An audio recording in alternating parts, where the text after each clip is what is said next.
Vedic knowledge is divided into three sections: Sambandha, Abhideya, and Prayojana.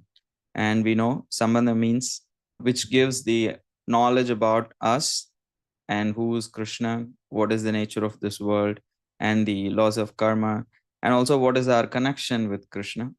So, in that sense, it also explains about, if you see Gita, it's mostly a Sambandha book. It gives some idea about different yogas, which is Abhideya, but it's primarily emphasizes our connection and who we are and who we are not, what is our role and duty in this world, and all of those things. And Abhideya is primarily, now that we know who we are, who is Krishna, how do we engage in that connection?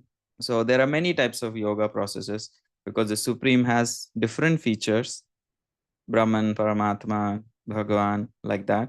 So, how do we connect with each of those features of the God could be very different. That is why we have different types of yoga. And specifically speaking about Bhakti Yoga, then we have these different processes and practices and methods in Bhakti.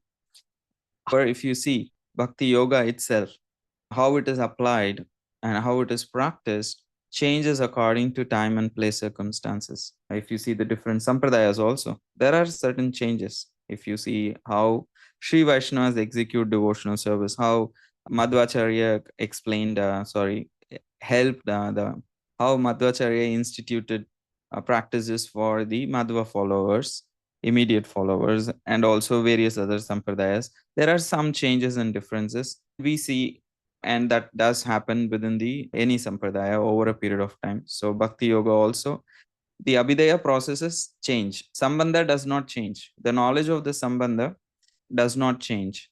However, Abhideya does change with time, and that is the reason the various incarnations of the Lord, different kinds of acharyas, they all come not to remind us of the Sambandha, but to especially institute different processes of Abhideya according to time, place, and circumstance. And there is knowledge in the Vedic scriptures about the Prayojana, because some people may think Brahman is their Prayojan, Paramatma is their Prayojan, or some may want Bhagwan as their goal. So, specifically choosing Bhagwan as the ultimate goal, so then still there are many incarnations of Krishna, of Vishnu. So, then specifically, Gaudiya Sampradaya is focused on Krishna. But even if Krishna is the focus, then there are many rasas in which one can connect with Krishna. And in that also, Gaudiya Parampara specifically specializes in Madhuri. So, in this way, from the general Vedic knowledge, there is when you become more and more specialized. So, that's what each sampradaya is. Like we all do generic MBBS or a pre-med school. However, like then you get into specialization. So similarly, the general knowledge is Sambandha. Abhideya becomes specific. According to our Prayojan, the Abhideya becomes even super specialization. So when we say Gaudiya Vaishnavism is general school. Within that, there are some specializations for Parampara. Within that, there is super specialization, which is like, I would say, Gaudiya for Madhuri. So in this way, Sri Chaitanya why specially appeared for this age of Kali to clarify that Sambandha Gyan, and also to update the Abhideya, because Harinam Sankirtan was not practiced in the same way it is practiced. It was given by Chaitanya Mahaprabhu, and the chanting was not done in the same way. So every Sri Vaishnavas have a higher emphasis on deity worship, and Madhvacharyas have the direct followers of Madhvacharya, they have certain emphasis. So similarly here, Sri Chaitanya Mahaprabhu came to update the Abhideya process for us. These are the five main processes that Rupa Goswami came. So all that is given by Sri Chaitanya Mahaprabhu. And then he specifically emphasized Prayojana. Specifically, he gave this idea of prema, that is a love of God, which is already there in other sampradayas also, other schools also within the Madhva Sampradaya. Still, there is a certain flavor that he actually emphasized. So that is why Sri Chaitanya Mahaprabhu's role is very crucial. And this is what every other acharyas also does in each sampradaya. But specifically, where Sri Chaitanya Mahaprabhu, Krishna himself, appears in order to clarify the sambandha, update the Abhideya process, and emphasize a certain type of prayojan. So this is the idea of why Sri Chaitanya Mahaprabhu is coming. Of course, we will see in detail. So we all have heard this, that Bhagavad Gita is Bhagavatam and Chaitanya Charitamrita, they are in a gradation, that how Bhagavad Gita as like a foundational study, more like a graduation. And then there is like Srimad Bhagavatam is considered as is like a higher level, and Chaitanya Charitamrita is considered as post graduation. So the difference is like Bhagavad Gita, of course, we all know that it's personally spoken by Krishna. Srimad Bhagavatam discusses the activities of Krishna, but Chaitanya Charitamrita literally presents to us what is Krishna thinking about, what is his thoughts are, and specifically how, especially his compassion and his mission and all of that, very clearly explained in Chaitanya Charitamrita. So the content of Bhagavad Gita we all know is the basic philosophy of spirituality or Krishna consciousness. However, the content of Srimad Bhagavatam is the character and pastimes of Krishna and his devotees. So the content of Srimad Bhagavatam is especially expanding the activities of devotees and what is their character, and also giving the pastimes of Krishna. The content of Sri Chaitanya Charitamrita is what is the process of pure devotional service, how to practice it. That is the main content of Sri Chaitanya Charitamrita. The main inspiration behind the content is to tell us what is the process of pure devotional service and how to practice it. So Bhagavad Gita, we see it begins with this particular concept that how we are not this body, we are an eternal spirit soul. And that's the foundational spiritual knowledge. And it takes us to the end where we abandon all, like Krishna says, abandon all varieties of religion and surrender unto me. So the basic spiritual knowledge, how we are not this body, we are a spirit soul, gradually building up to the level of surrendering to the Supreme Lord. That's where Bhagavad Gita concludes. And we see the Bhagavatam actually begins with the concept of surrender. It rejects all other cheating religion, all other types of religious practices, and actually emphasizes exclusively bhakti. Because in the Bhagavad Gita, there is still some explanation of karma, jnana, ashtanga, and bhakti. Though bhakti is highly emphasized, there is other explanations also. However, in the Srimad Bhagavatam, it is exclusively speaking about bhakti and emphasizing it very clearly. And when it begins with the clear emphasis on devotional service and ends saying, among all of these devotional practices, chanting the holy names is the means to eradicate all sinful reactions. It gives chanting the holy names as a very clear abhidheya process. It emphasizes among all types of devotional practices, Shravanam, Kirtanam, Vishnu Smaranam, it emphasizes chanting the holy names of Krishna. And then we see how Chaitanya Charitamrita is beginning, where Chaitanya Mahaprabhu thinks now that chanting is being like is the dharma which is given in the Bhagavatam, and I have spoken about surrender, but I have not clearly shown it. They say, right, example is the best form of teaching. Chaitanya Mahaprabhu understands, I have asked people to surrender, but unless I really show how to surrender and how to be a devotee personally, it won't be effective. So he comes personally to teach this process of devotion. So that's where the Adi Lila begins, where he decides, I have to come and show how to practice devotion. And it takes us to the end where Sri Chaitanya Mahaprabhu completely is immersed in chanting of the holy name day and night and immersed in an ocean of ecstatic love. So he shows what is the greatest level of achievement one can actually experience through this process of chanting the holy names, how to really do it and what will be the result. So through his own life, so he has actually explained all of this. So this is how this whole progression of Bhagavad Gita to Srimad Bhagavatam to Chaitanya Charitamrita actually helps us see the place of Chaitanya Charitamrita and the role of Sri Chaitanya Mahaprabhu. So he has personally come to explain how to practice devotion in a practical way for you and me. It's literally one of the main purposes of Sri Chaitanya appearance. Any thoughts, questions on this slide so far? Are you going to share all these slides with us afterwards like you do for the other classes? Yes, I can. I'll create a group. Probably I'll post it in the WhatsApp group. And just one quick question. Is it reasonable to study all three kind of at the same time when you know a little bit more information? I know when you start, you should go Bhagavad Gita, Sri Bhagavatam, Chaitanya Charitamrita, but when you know a little bit, because I don't know everything in the Gita, I don't know everything in the Bhagavatam, I don't know anything in the Charita, but still, like, It could cause, like, it It's- overlaps, so it seems like it's. There is a good amount of overlap because Srila Prabhupada clarifies everything. And there can be some, like, say, for example, if someone really wants to get inspiration for reading Sri Chaitanya Charitamrita, before reading Chaitanya Charitamrita, for years I used to hear Gaur Katha, like Gaur Lila, just the pastimes of Gauranga Mahaprabhu spoken in a more systematic way by various devotees. Though I have not like fully read Chaitanya Charana Bhagavatam or anything. So I don't think pastimes are very difficult to understand. Rather, they actually help us clarify why we are reading Bhagavatam and all that. So there is nothing wrong. You can always read. And if you feel, oh, it's like a little bit confusing, you can always reach out to people and clarify it. Thank you. So the next topic is this. We're going to see overall the, what do you call, the chart of Lord Chaitanya Mahaprabhu's life, so that we understand how Chaitanya Charitamrita is organized. So Sri Chaitanya Mahaprabhu lived only for 48 years in this world.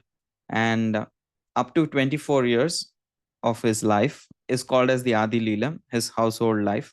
From his appearance to before taking sannyas, he spent 24 years. That's what we cover in the Adi Lila of Sri Chaitanya Charitamrita. And from years 24 to 48, the remaining 25 years, he spent as a sannyasi. So that is called as usually Sesha Lila. And those years, those 24 years, are again divided into two sections in Sri Chaitanya Charitamrita. The first 6 years, where he is predominantly traveling and preaching, though he actually moves and settles in Jagannath Puri, he does not fully stay in Jagannath Puri. He's traveling a lot and preaching. Those pastimes are covered in the Madhya Lila section of Chaitanya Charitamrita. And from his age 30 to 48, he predominantly stays in Jagannath Puri. Even if he travels, it's for some time and he again comes back to Jagannath Puri. So predominant amount of time that he spends in Jagannath Puri is covered in Antya Lila. And still, Antya Lila also has two parts. In the beginning of the later pastimes of Sri Chaitanya Mahaprabhu, which is called as Antya Lila, the first 6 years, he still is associating with devotees. He's not too much preaching, traveling, meeting a lot of general people, very less or hardly any. But he spends a lot of time with his devotional company and he sets the right example and teaches them and all of that. And the last 12 years, from age 36 to 48, even with devotees, his association becomes restricted. There are only a certain group of devotees that he deals with because most of his time is spent in complete absorption in Krishna. So in that, he is not dealing with too much with even a lot of devotees, only a very fixed group of devotees. So those 12 years are very reserved or very secluded. So in this way, the book is arranged that in the Adi Lila, the first book, 24 years are covered. In the second book, the 6 years from 24 to 30 is covered. And in the Antya Lila, from age 30 to 48, all the pastimes that he performed are covered in Antya Lila. So this is how the division is there. If you open Sri Chaitanya Charitamrita, you will see there is Adi, Madhya, and Antya, and this is the division of Adi, Madhya, and Antya. Hare Krishna. Two very quick questions. So he ended his householder lifetime at 24. Was that normal at that time to be a householder so young? Because now we want 25, you want to be in that brahmachari age, then 25 to 50, you get into the householder stage. So was that normal? Or just because it's Krishna, it's Lord Chaitanya, that he could do that? I would say getting married around 16, 18 was probably normal. And then the other question was, my memory serves me right, the last 12 years were spent, is that when he was in the Gambhira? Yes, he was in the Gambhira in Jagannath Puri, that's true. And before speaking about like Chaitanya Charitamrita, we also want to understand why Chaitanya Charitamrita is written. So this is some kind of a background, a little bit historical. So I hope it's helpful and clarifies certain things. So even before Sri Chaitanya Charitamrita was written by Srila Kaviraj Goswami, Krishnadas Kaviraj Goswami, it's not that there were no other books before he wrote that. There were other books. That's what I have listed. Some of them, maybe a few like by Govinda Das, and they were lost. They're not so much is available. But these are the predominant books, primarily well-known books available during the time of Krishnadas Kaviraj Goswami, even before he wrote Chaitanya Charitamrita. So the most well-known out of all of these is called as Chaitanya Bhagavat. written by Srila Vrindavan Das Thakur. Actually, he named his book Chaitanya Mangala. However, it famously came to be known as Chaitanya Bhagavat. And because Lochan Das Thakur also wrote a book called Chaitanya Mangal to resolve the confusion, devotees generally refer to Vrindavan Das Thakur's book as this book is considered as the first account and first elaborate account of Lord Sri Chaitanya Mahaprabhu's life. And Vrindavan Das Thakur is also a disciple of Nityananda Prabhu. And he started to write because he is considered as the Vyasa of the pastimes of Sri Chaitanya Mahaprabhu. How Vyasadev is there for Lord Krishna. Similarly, for Lord Chaitanya Mahaprabhu, the Vyasadev's expansion is Vrindavan Das Thakur. He primarily focuses on the childhood, youth, and the Namasankirtan in the Navadvip times of Sri Chaitanya Mahaprabhu, the primarily up to 24 years. He elaborates it so much and he gets lost in the ecstasy, and he starts speaking a lot about Nityananda Prabhu also because he is what you call an associate of Lord Nityananda. So in that way, he gets transcendentally lost and he realizes the book has become very bulky. So he does not explain in detail the later pastimes. So he just concludes the book with minimal explanations of other parts. And Chaitanya Mangal is Lochan Das Thakur's book. It's more poetic and dramatic, and it explains the emotional depth of Mahaprabhu's life. So it does include stories and anecdotes, and in especially brings out the compassion and mercy of Lord Chaitanya. And Kavi Karnapur wrote two books, Chaitanya Chandrodaya Natak. It was a Sanskrit drama which portrays Lord Chaitanya as a supreme spiritual personality. Because all these two books, they don't delve much in the philosophy how Lord Chaitanya is God himself. So Kavi Karnapur wrote a drama to bring about the philosophy through entertainment, how Lord Chaitanya is actually Supreme Lord himself. Of course, Chaitanya Bhagavat writes about the pastimes in which Sri Chaitanya Mahaprabhu reveals his divine identities, but does not give a philosophical framework. And Kavi Karnapur also writes another book called Sri Chaitanya Mahakavya. This is a poetic epic in Sanskrit, and it actually glorifies Lord Chaitanya's divine mission and also specifically establishes him as the avatar or the combination of Radha and Krishna. And there is Murari Gupta, who actually lived in Navadvip during the times of Sri Chaitanya Mahaprabhu and was a very close associate of Sri Chaitanya Mahaprabhu. So he kept some diaries, which are called as Murari Gupta's Kadacha, or the official title of the book is Sri Chaitanya Charita. And he actually provides an account of the early life of Lord Chaitanya, focusing exclusively on the childhood pastimes and the boyhood pastimes of the Lord Chaitanya in Navadvip, especially before taking sannyas, specifically before taking sannyas. So these are the books. So then one may question, what was the need of Krishnadas Kaviraj Goswami to write Sri Chaitanya Charitamrita? He mainly wrote because the narrative of Lord Chaitanya Mahaprabhu's life was not completely given in any one book. All of them predominantly spoke about the early life of Sri Chaitanya Mahaprabhu in detail, but did not mention much about the later pastimes of Lord Chaitanya in Jagannath Puri, especially Lila. Hardly anything was known. So that's why, in order to complete the whole narrative of Sri Chaitanya Mahaprabhu's life, he wrote Sri Chaitanya Charitamrita. And none of these books also dwelled philosophically, clarified very clearly how Lord Chaitanya is Radha and Krishna. Of course, Kavi Karnapur wrote a drama, but drama is very different from a philosophical book. So it needs a lot of scriptural evidence and it needs a lot of supporting framework. So he wanted to clarify Lord Chaitanya Mahaprabhu's identity as the Supreme Lord. And also he wanted to provide philosophical foundation for the philosophy propounded by Sri Chaitanya Mahaprabhu. Achintya Beda Abeda Tattva. So otherwise, none of these books actually systematically presented the Gaudiya Vaishnava theology of Achintya Beda Abeda in their books. So that is another reason Krishnadas Kaviraj Goswami writes this book. And also, he wanted to preserve Lord Chaitanya's instructions through various pastimes and activities for the future generations, especially the later pastimes in Jagannath Puri. And also, there were many misinterpretations by this time. So he also wanted to address those emerging misconceptions and deviations to protect the purity of Chaitanya's movement. So these are the various reasons that he writes. Of course, he gets divine, order to write. That's of course there. That's the first level.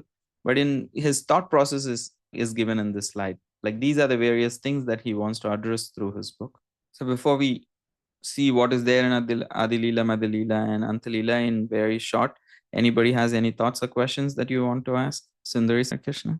So, Prabhuji, the Chaitanya Charitamrita is the only book that exists that has his entire life from the beginning to the end and the teachings and everything else.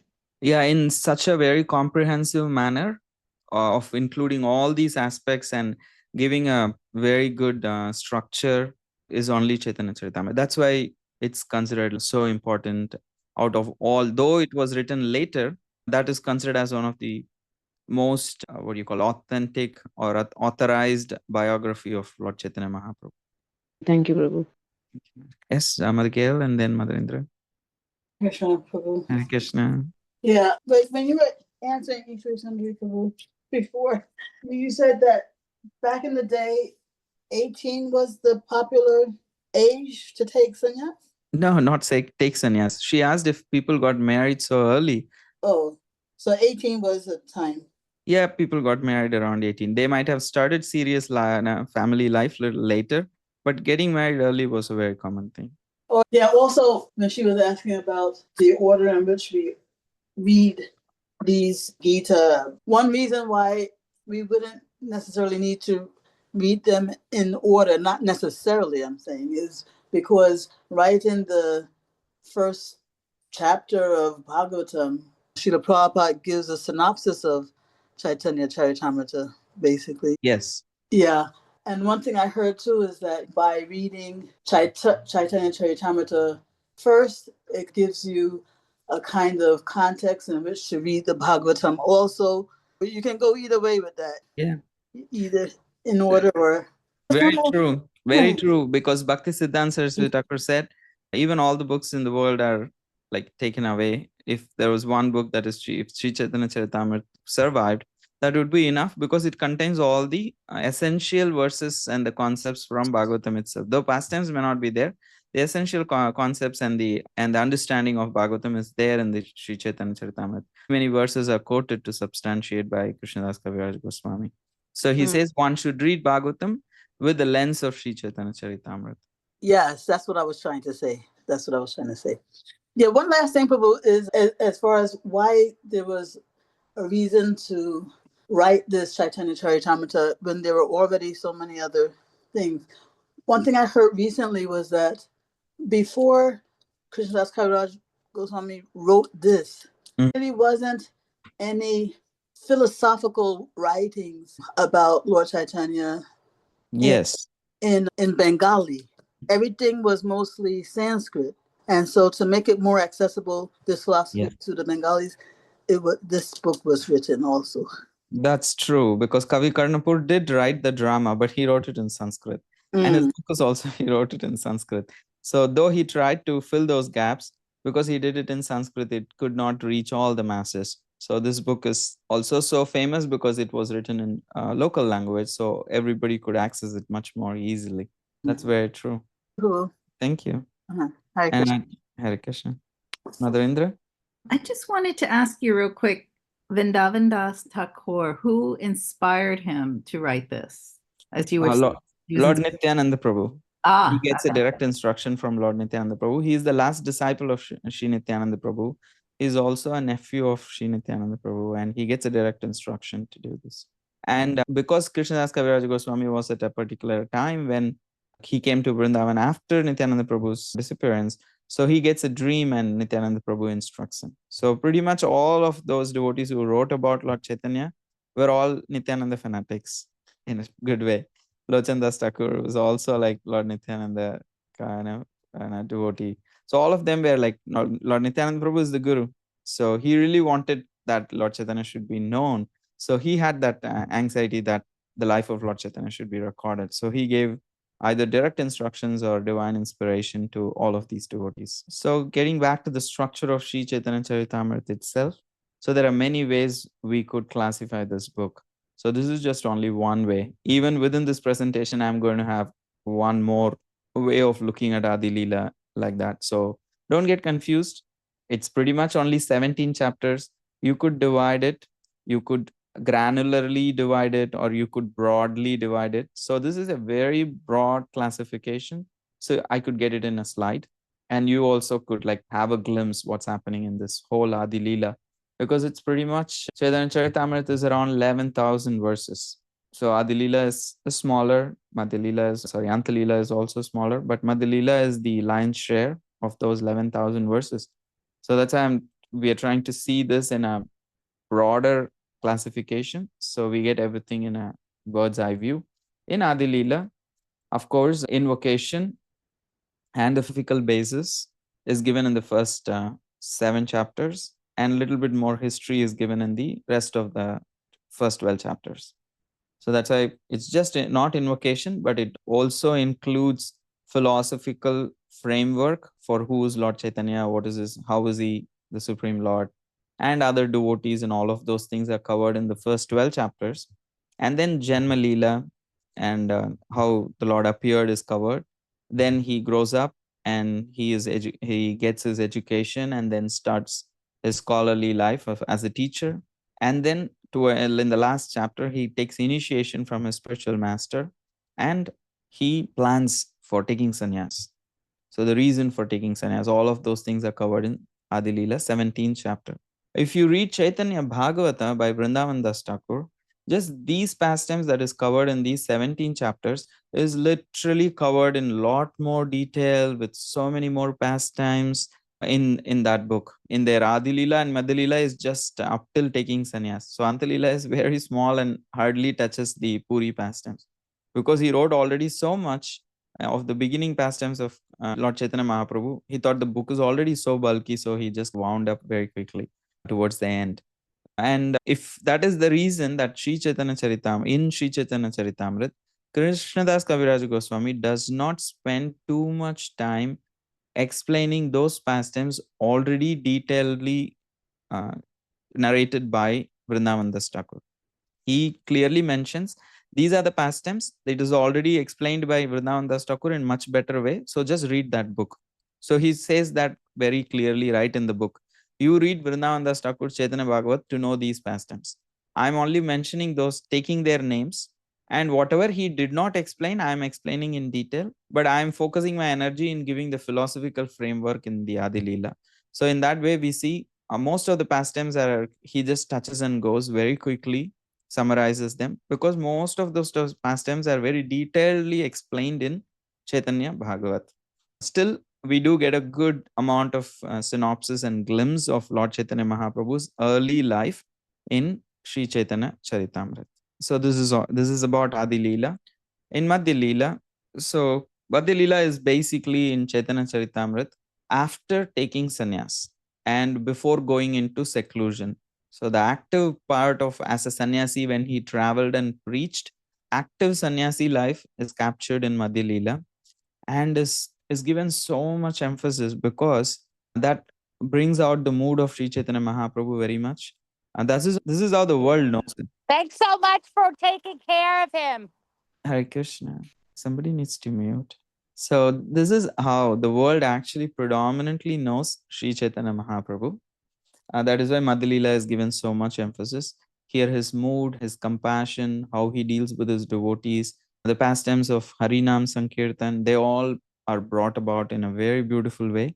A lot of pastimes and also the very important teachings that he gave to Rupa and Sanatan Goswamis is also captured in detail in this particular Madhya Lila, in the section of Chaitanya Charitamrita. So it's the, what do you call, like in a sandwich, the bread, like the center part, which has everything. The main substance is, it's not that the other Leelas are not important. Actually, they're very important. But in terms of the quantity, Madhya Lila takes the major portion of Chaitanya Charitamrita.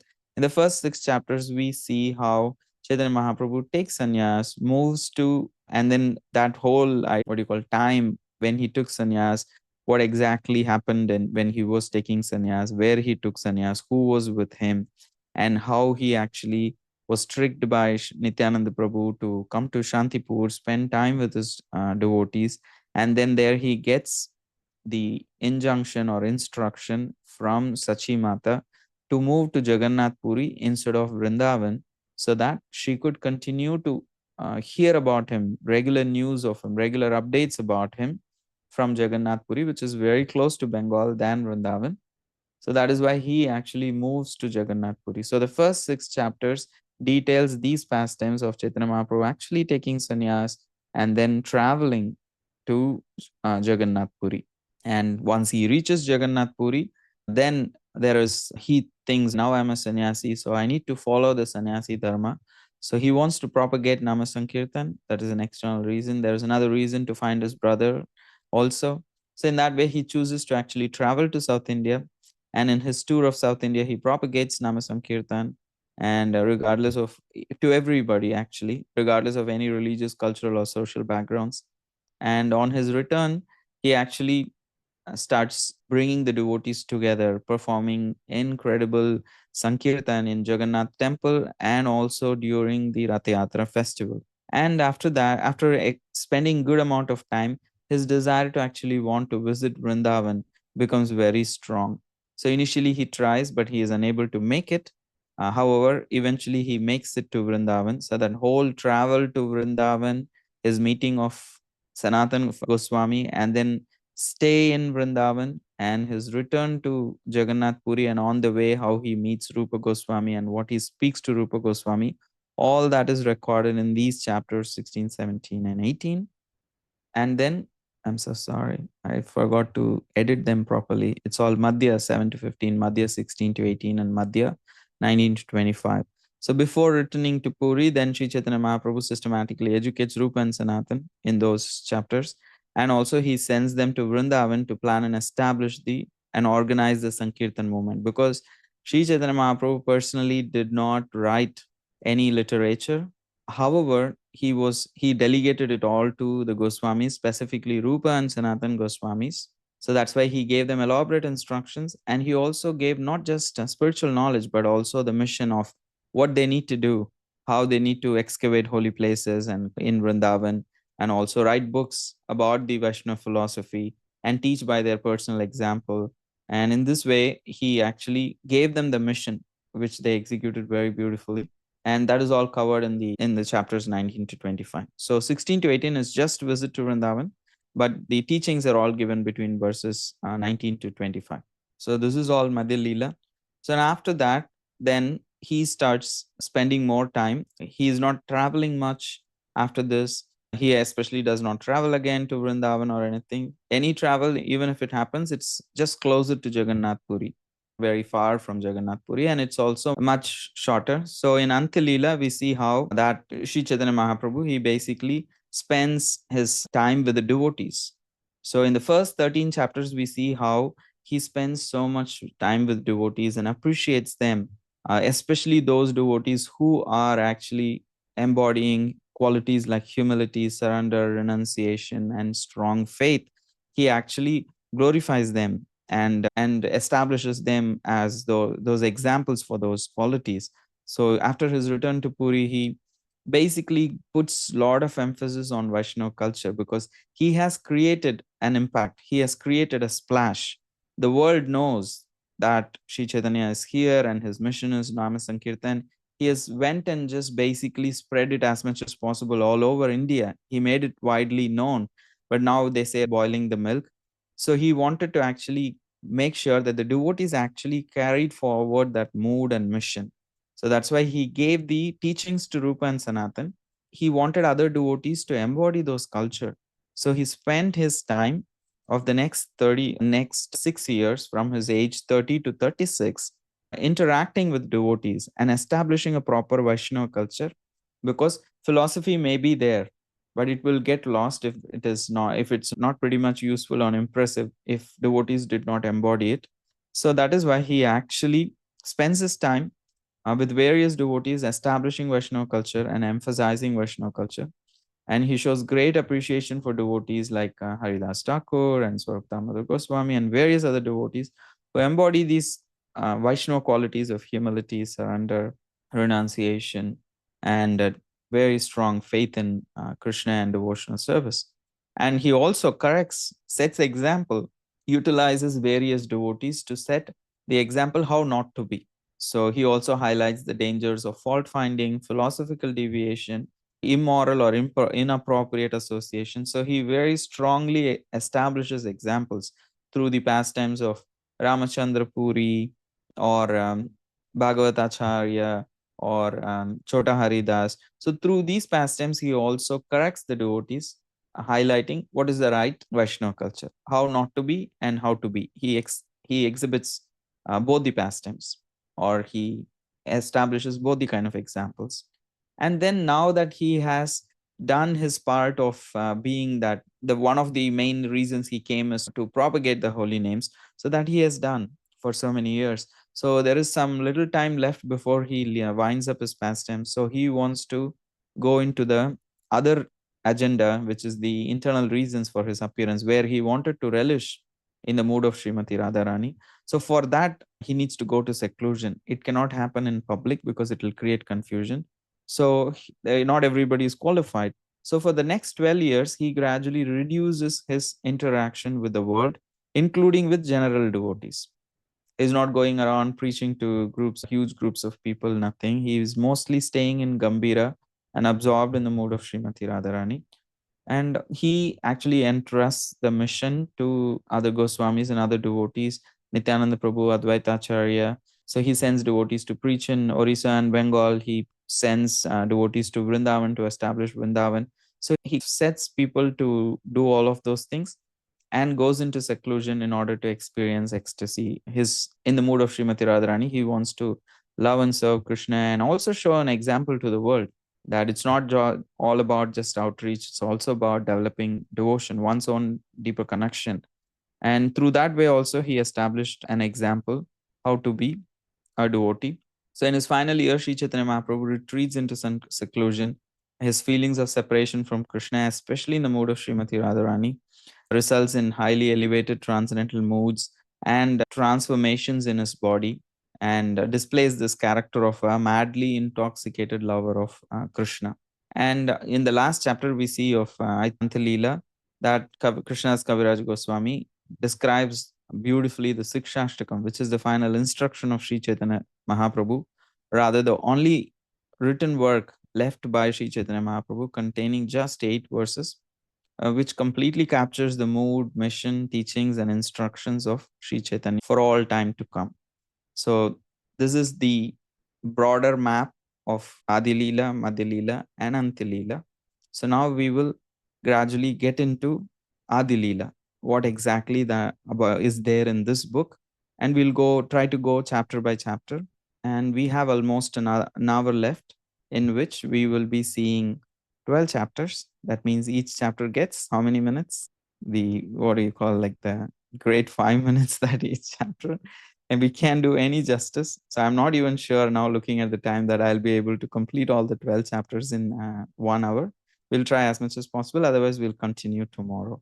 Is there any clarifications or questions that you want to ask in these broader maps that we saw of Adi, Madhya, and Antya?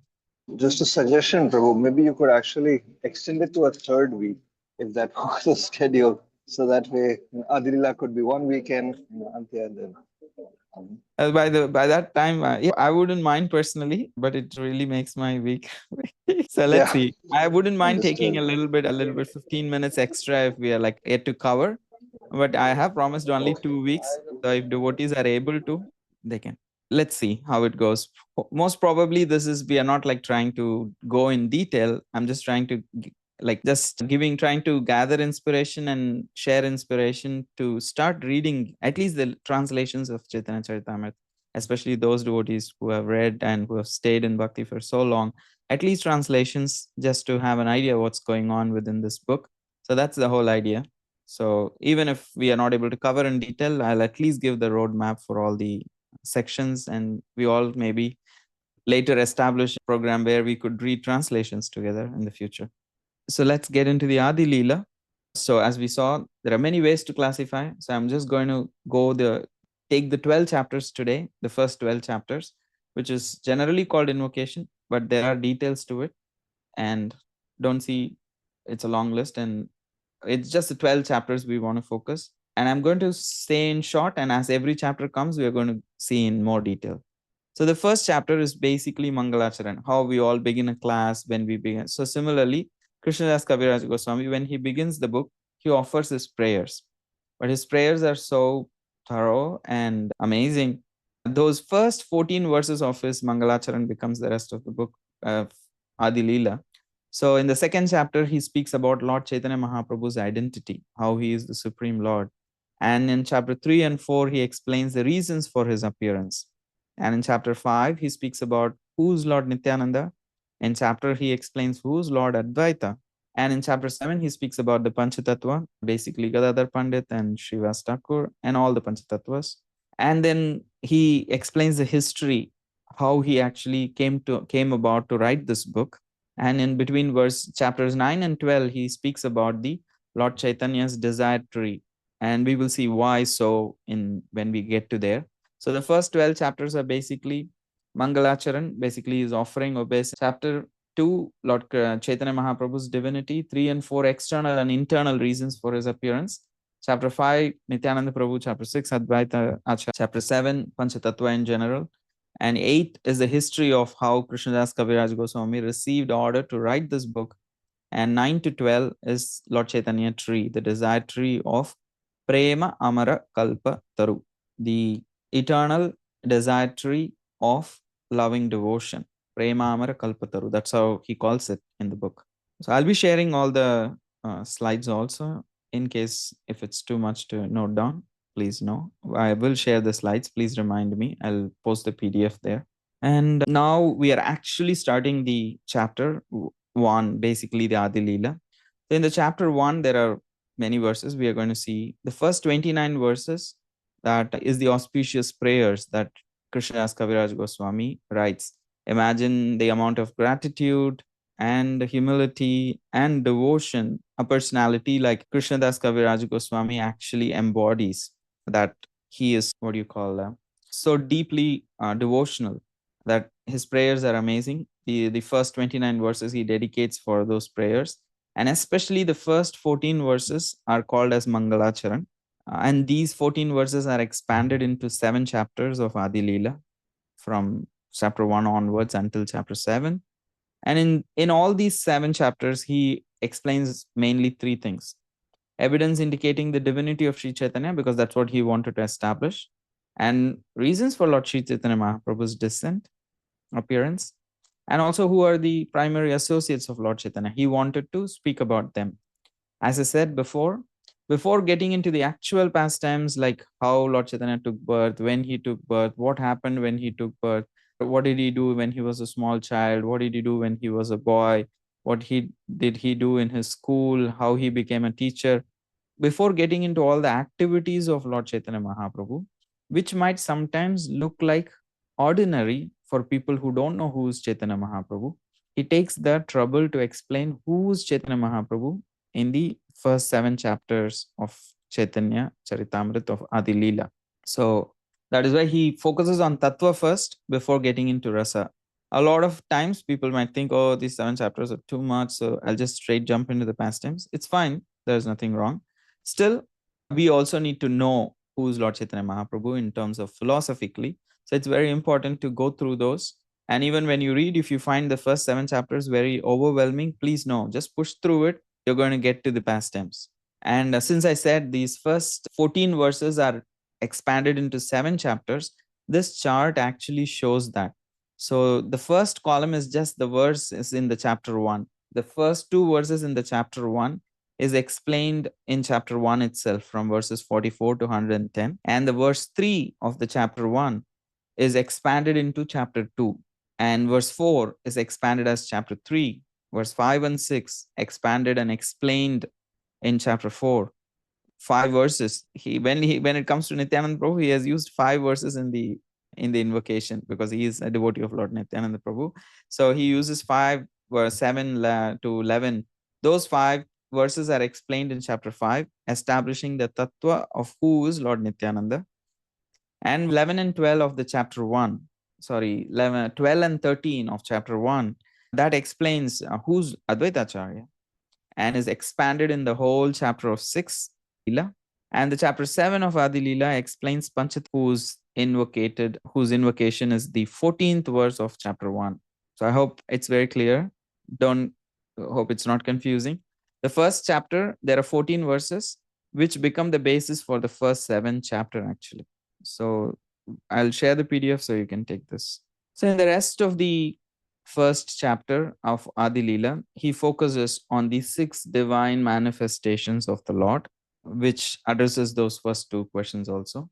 So he says that how the Supreme Lord manifests in various ways, specifically in these 6 ways, that as Guru, the spiritual master is also a manifestation of the Supreme Lord.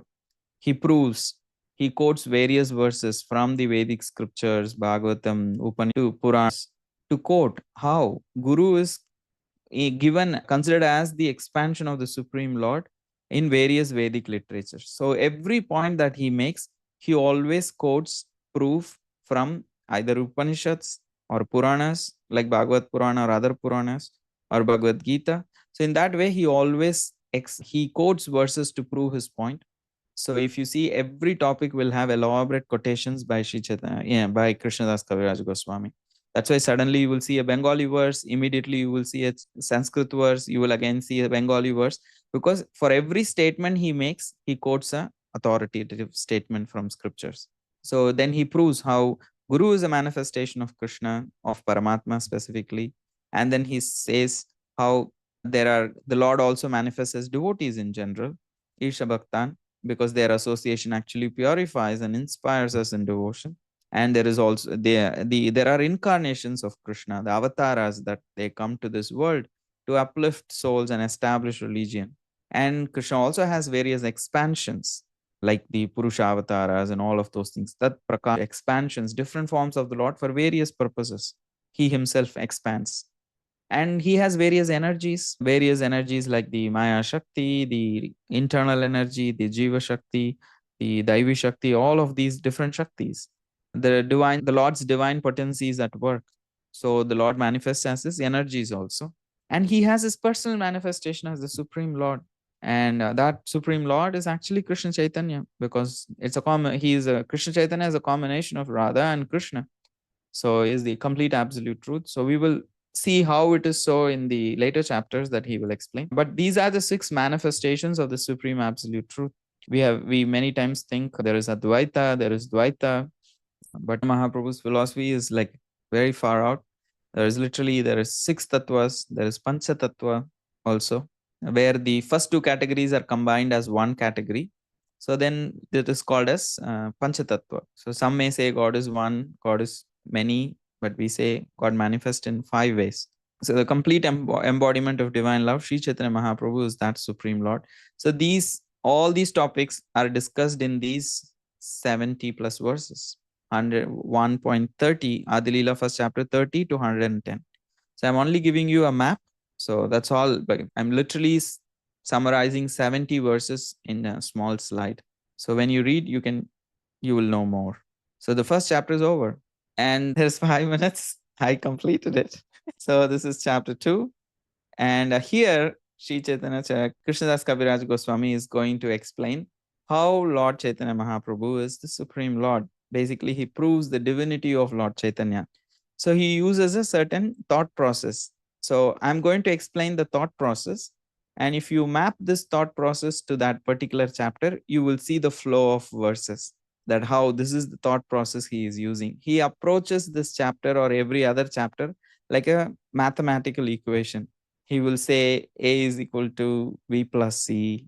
And then he will say, therefore, A means this and B means that. So he will just use formulas and then hence proved. This is how it is. So he will say, I want to prove Lord Chaitanya as Krishna. So first I need to prove Lord Krishna as absolute truth. If Krishna is absolute truth, and if Krishna is Lord Chaitanya, therefore Lord Chaitanya is absolute truth. So if A is equal to B is equal to C, then hence A is equal to C. That's what the kind of formula he uses.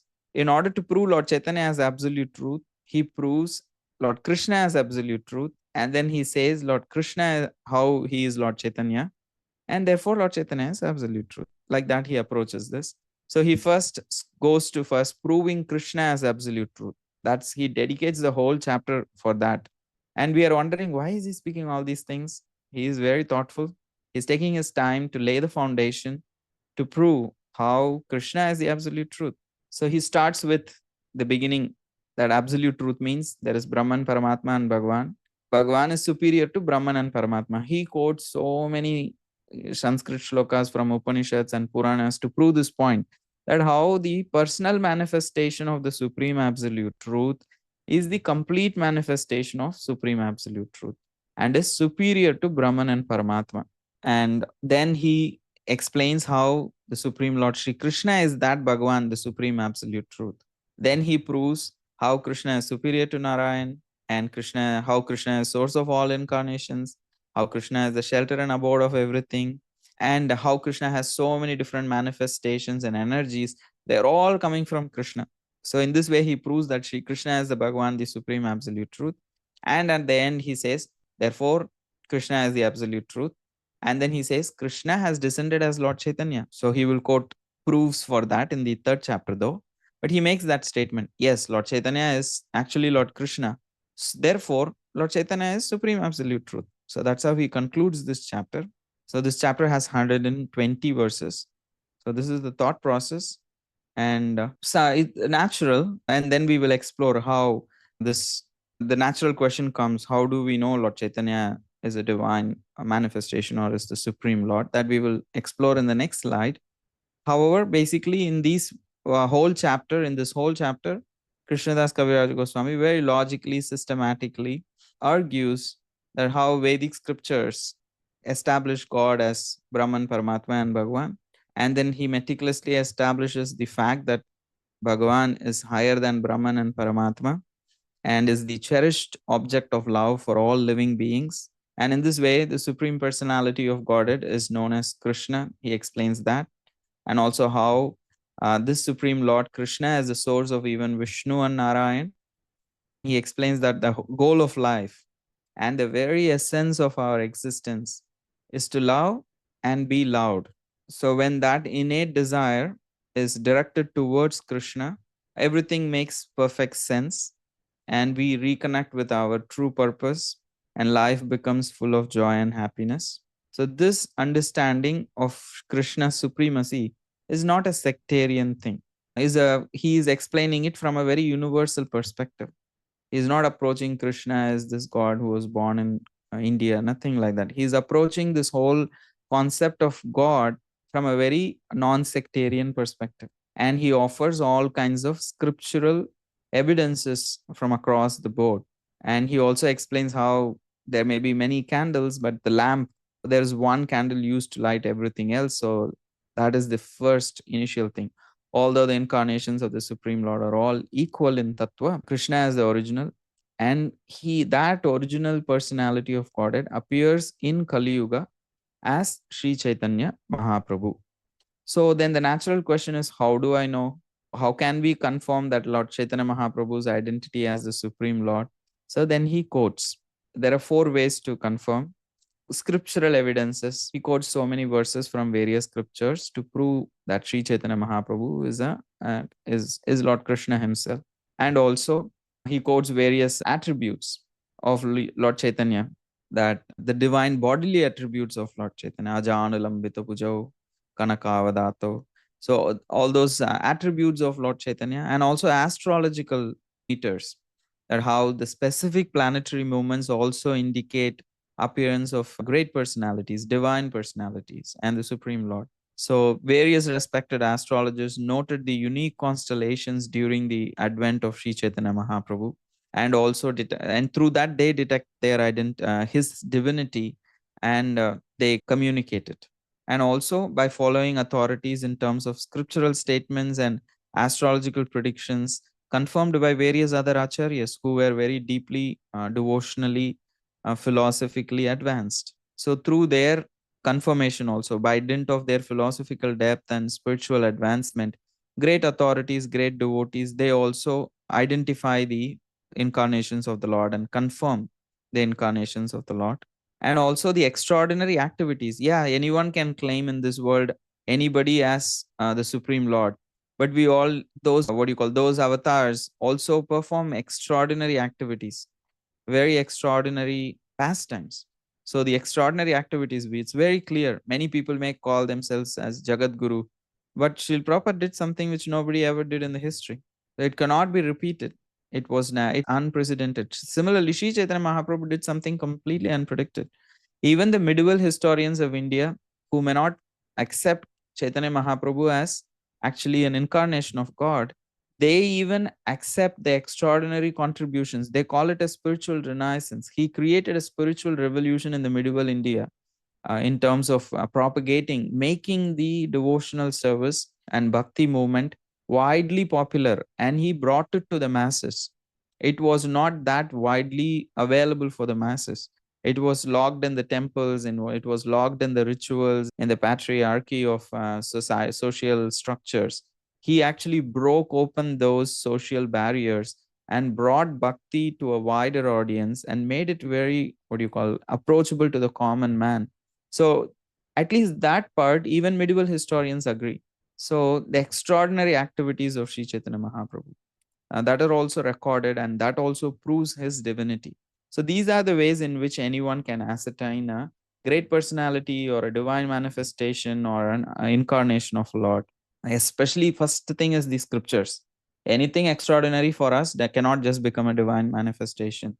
Or there may be many people who may be attributing, like who may be confirming that there may be some attributes or astrological calculation, but still all of this needs to be confirmed by scriptures and supported by the scriptures. So that is all about the chapter 2. So the chapter 3 is going to explain about the external reasons for the appearance of Lord Chaitanya. That Lord Chaitanya, there was why, even if he is God, why did God come? What was the reason? Because usually Kali Yuga, it was said that in the scriptures, he does not come. So then, even assuming that the Lord came, what was his reasons to come? What was so special that he had to personally come? So that is what is being explained in this particular chapter 3. Those appearance has two kind of reasons, external reasons. A very samanya, they call it samanya karana, and also Vishesha Karana, very special reasons, and also very confidential reasons. So that's what we are going to see. Yuga Dharma is like a Samanya Karana. He wanted to propagate devotion, but there is Vishesha Karana, Advaita Acharya invited him. And there is also internal reasons, confidential reasons, we will see in chapter 4. So the word avatar literally means to come down. Avatarita. So that which comes down, like the divine personality who comes down from the spiritual world. So Sri Chaitanya Mahaprabhu only descends to the material world once in a day of Brahma, a period of universal time, which actually corresponds to 4.32 billion Earth years. So he comes once in 4.32 billion human years. That's how rare it is. But it's a day of Brahma. So his rare appearance is centered on a specific purpose and mission. So as well as a very special gift for the lost souls of Kali Yuga. So that's why it's a golden opportunity that he has appeared. And we are just less than 600 years away from his appearance. So this is the golden opportunity that the Lord appears is not very, when you say that he appears once in a day of Brahma, but that is 4.32 billion years. So that's how rare it is, and that's how fortunate we are. And the external reasons are explained in this chapter from verses 13 to 114. So the two main reasons. One is that Krishna started thinking. After he went back, he wound up his pastimes. He started thinking, oh my God, I just came and established surrender, spoke Bhagavad Gita, but the world has forgotten everything so quickly. So they're not like bothered about it. So he actually contemplates, after winding up his pastimes, that I have not bestowed prema bhakti, especially in a long time. All the knowledge that I have given is all not properly practiced. Even if people practice, they are practicing it based on like rules and regulations. So I want to actually spread this ecstatic devotional service. And that is why he decides, I'll go myself. This is time for the Yuga Avatar to appear. Instead of sending another Yuga Avatar, I'll come personally, and I will also teach Bhakti Nama Sankirtan by my personal example, by practicing it myself. And in that way, I can fulfill the orders of the Yuga Dharma, and also I can show it by personal example. So this is the thought process of Krishna. That's why we said Chaitanya Mahaprabhu, Chaitanya Charitamrita gives the mind of Krishna, what he is thinking. So this is what he is thinking, that I gave these instructions, but people are not getting it right. So I need to go and show it by my personal explanation and personal example. Sundaranand Prabhu, Hare Krishna. Yes, Prabhu. So in other yugas, what would happen then? Because Kali Yuga is supposed to be the time for Nama Sankirtan, right? So how would they be aware of it? Chaitanya Mahaprabhu is not appearing. So depending on the time, place, and circumstance, other avatars come. We see what you call. You have heard that verse from Padma Puran that the Satya. So means in the Satya it is meditation, but in Treta it is yagya, fire sacrifices. It is temple worship in Dwapara, deity worship in Dwapara, and Kalauta it is the holy name, chanting of the holy names in Kali Yuga. So each there is a particular Yuga avatar who comes to specifically emphasize and propagate. If you read Canto 11. No, they don't. Not every Yuga avatar emphasizes holy name. Yeah, sorry, Prabhu. Only the Kali Yuga avatar actually emphasizes holy name. Got it.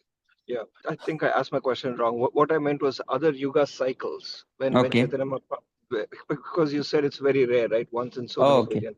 So how do they get there are other Yuga avatars that might come and they may give the Harinam, Hare Krishna mantra, and it emphasizes the process of chanting Hare Krishna. But it is said when Sri Chaitanya Mahaprabhu comes, he gives the special mood of Vrindavan specifically. Other ages, it may not be available. But a general approach of practicing spiritual life through Nama Sankirtan will be there. Thank you. Hare Krishna.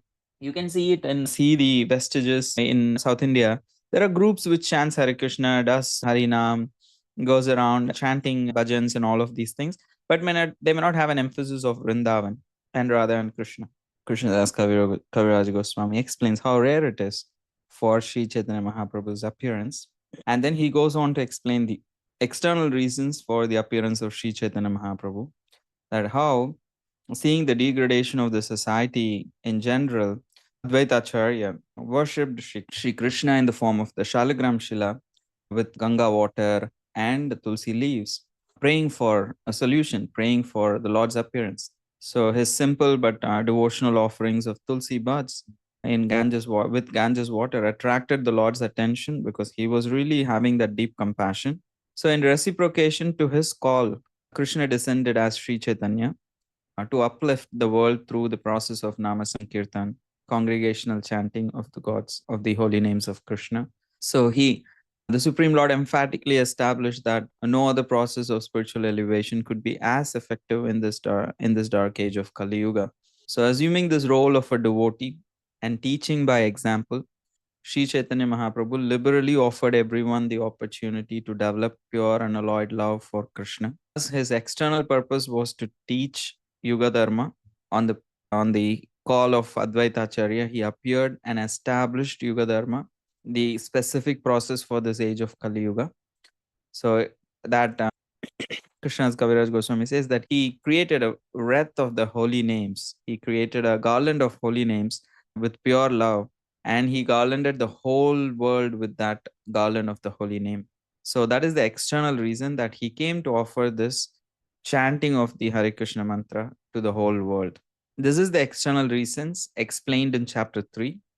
And next we move on to chapter 4, in which the confidential reasons for the appearance of Sri Chaitanya Mahaprabhu is explained. And this is a relatively, in terms of verses, it's a longer chapter. It has almost 200 and plus verses. But to summarize them, because it's very elaborately explained by Krishnadas Kaviraj Goswami, summarizing them, there are 3 internal reasons that he really wanted to delight and understand the position and the greatness of Srimati Radharani. Like, what is that special experience that Shani is having that he wanted to actually explain, experience? Those are the 3 internal reasons for which he appears. So the internal reasons are mainly characteristics of Rani's pure love.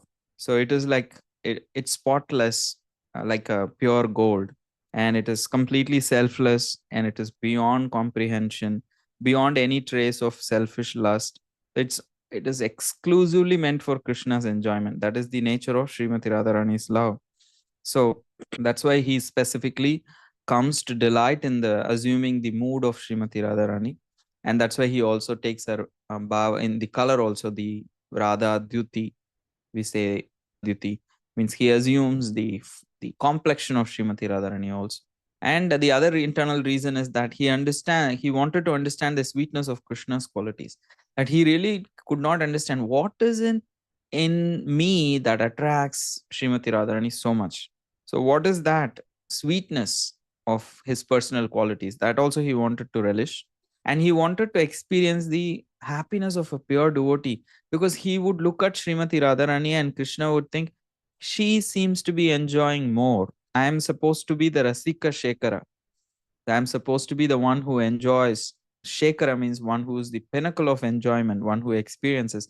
But she seems to be experiencing more in giving me happiness.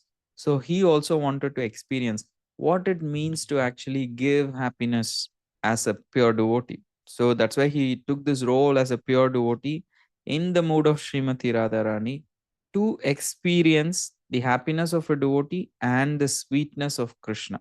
So this is how that's why he quotes this famous word, writes this famous word, Shri Radhaya Pranaya Mahima Kidrusho Vanayaiva. So that whole verse he speaks. And in this way, in that long chapter, he establishes how that Krishna is known as Rasaraj, the king of all relationships. As Lord Ramachandra, he experiences brotherly love of Lakshman and the marital joy with Mother Sita. As Lord Krishna, he actually experiences intimate friendship with the cowherd boys and unwedded paramount love with the cowherd girls. So although Krishna relished these relationships, that curiosity still remained with him, that he had not yet completely experienced the spiritual emotion that his devotees feel in their relationship with him. So he wanted to experience that. And also specifically, Srimati Radharani, the most celebrated devotee, she experiences pleasure which is 10 million times greater than the Lord's. So that is why he descends to delight in the position of Srimati Radharani, understand the sweetness of his own qualities, and experience the happiness of a pure devotee. So these are the main internal reasons that he explains. But how he approaches the whole chapter is he first offers his obeisances and prayers, and he tells the external and internal reasons for Krishna descent. If you see Bhagavad Gita, Krishna says, Yada yada hi dharmasya glanir bhavati bharata, like that. But here specifically he is coming, not for as Lord Chaitanya, to actually propagate the Nama Sankirtan, which is an external reason, by achar and prachar, by personally showing it and by preaching it. That is an external reason. But he wants to experience the mood of Radharani, that is the internal reason. And then he explains position of Srimati Radharani, how great she is. And then he makes the case for these three internal reasons. So he gradually builds the case. He first explains why Krishna comes. Then he explains why Lord Chaitanya Mahaprabhu wants to appear. And he glorifies the position of Srimati Radharani in so many verses.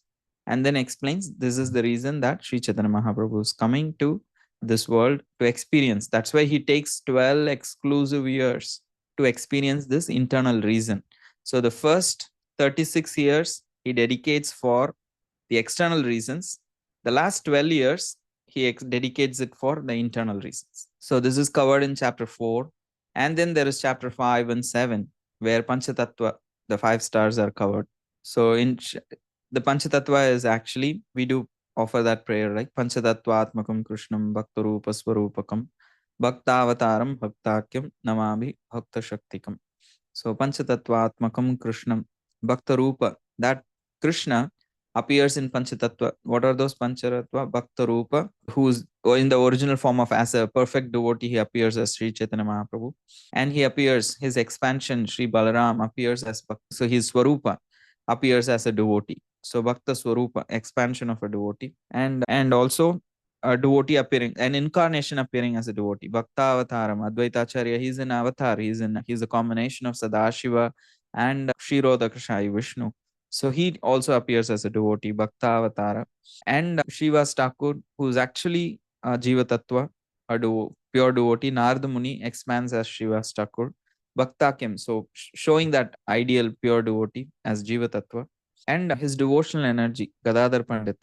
Gadadhar Pandit is an expansion of Srimati Radharani, but the mood is taken by Sri Chaitanya Mahaprabhu. So she is pretty much having the mood of Rukmini Devi in his attitude and and dealings, very quiet and very submissive like that. So Bhakta Shakti, so the energy of the Supreme Lord also appears as a devote. So these are the 5 different manifestations of the Supreme Lord. And this will be explained in the chapters from 5 onwards, one by one. So we're just seeing an overall what's going to happen in chapter 5 to 7, but we are going to go by chapter now. So far, just to give a summary. So in the first chapter, we spoke about Mangalacharana, where Sri Chaitanya Mahaprabhu, Sri Krishnadas Kaviraj Goswami offered his obeisances in first 14 verses. Those 14 verses will be expanded, we saw, as 7 chapters. And that's what we are seeing now. In the second chapter, he explained how Sri Chaitanya Mahaprabhu is the Supreme Lord. In the third and fourth chapter, he explained the external and internal reasons for the appearances of Sri Chaitanya Mahaprabhu. And now, between the verses 5 and 7, he is going to explain who is Lord Chaitanya, who is Lord Nityananda Prabhu, who is Lord Advaita Acharya, who is Srivas Thakur, and who is Gadadhar Pandit.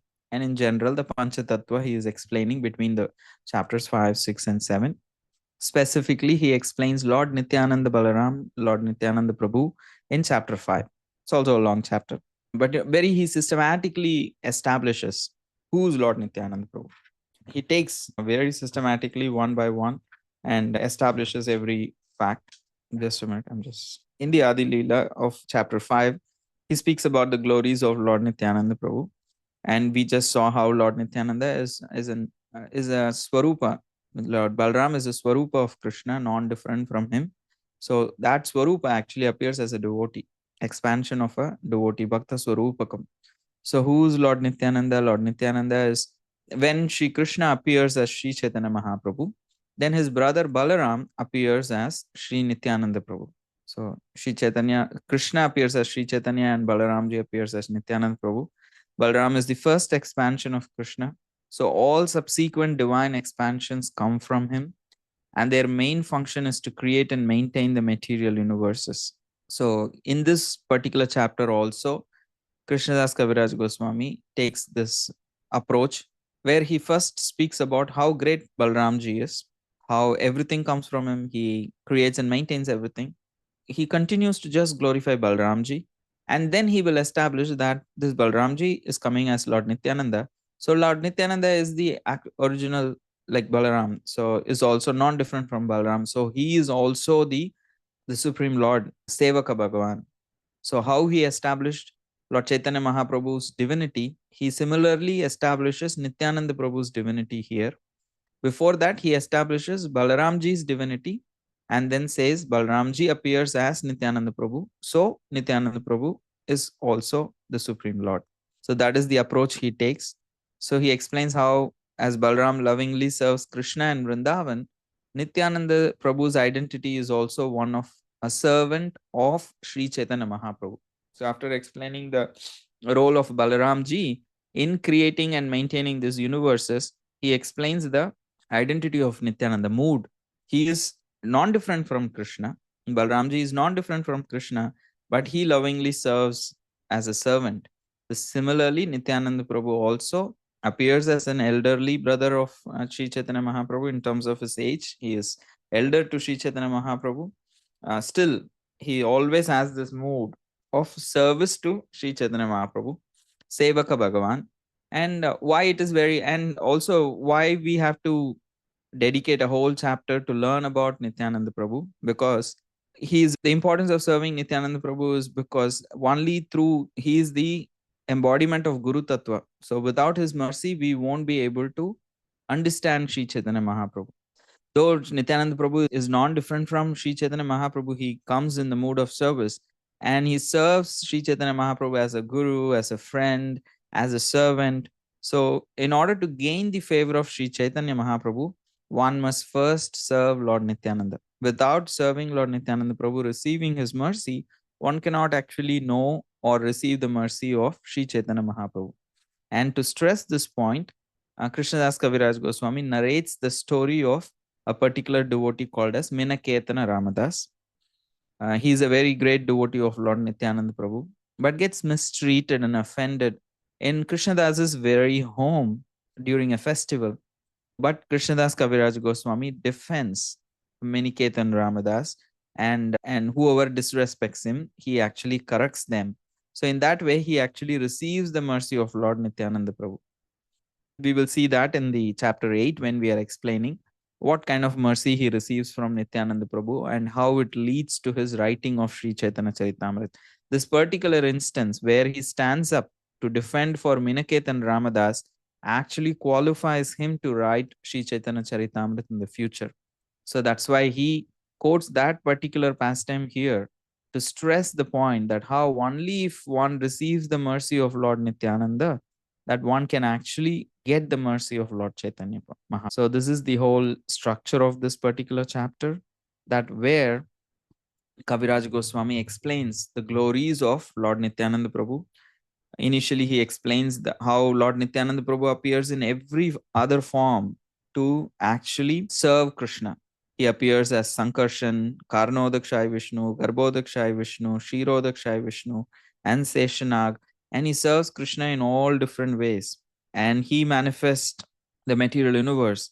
And also in the spiritual world, he manifests as the Chaturvyuha, and in this way he glorifies the position of and how explains that same very Balaramji appears as Nityananda Prabhu and explains all of that and the mood of Nityananda Prabhu in serving Lord Chaitanya and the power of Lord Chaitanya's mercy between the verses 161 to 230. So this is the map for this chapter where he explains who's Lord Nityananda by explaining first Balramji and then explaining how Lord Nityananda is a servant of Lord Chaitanya Mahaprabhu, and without serving him, we cannot get the mercy of Lord Nityananda.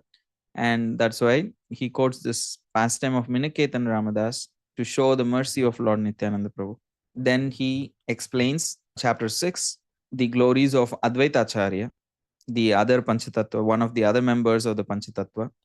So he, Krishnadas Kaviraj Goswami, utilized the first 7 chapters pretty much, the first 4 chapters dedicated to Lord Chaitanya Mahaprabhu predominantly. So after explaining about Chaitanya Mahaprabhu, he came to Nityananda Prabhu. Now he is moving on to Advaita Acharya. Olga? Hare Krishna. Going back to the previous chapter 5, around which verse is that story? Do you recall? It is 161 to 235. An entire block. Thank you so Yes, much. the entire block. Yes. So in this chapter 6, that's why he chooses to now focus on Advaita now that he has already explained about Lord Chaitanya Mahaprabhu and Nityananda. So Advaita, he is an incarnation. He is the combined incarnation of Advaita, Sadashiva and Shirodakshaya. And he appears as a devotee. And that tattva he explains, who is Advaita Acharya. And he's an incarnation of both Mahavishnu and Sadashiva. His identity is Vishnu Tattva.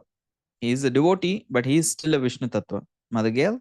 Yeah, Hare Krishna Prabhu. Yeah, I'm glad that you repeated this thing about Advaita Acharya Prabhu, because when you said it the first time, it caught my attention that he's the combination of Kshirodakshaya Vishnu and Sadashiva, but I've always heard that he's a combination of Mahavishnu, Karunadakshaya Vishnu. Oh, I'm very sorry. I'm just thinking that, but saying Shirodakshai. Actually, I'm meaning Karnodakshai. I'm very sorry. Thank you. Great. Thank you, Prabhu.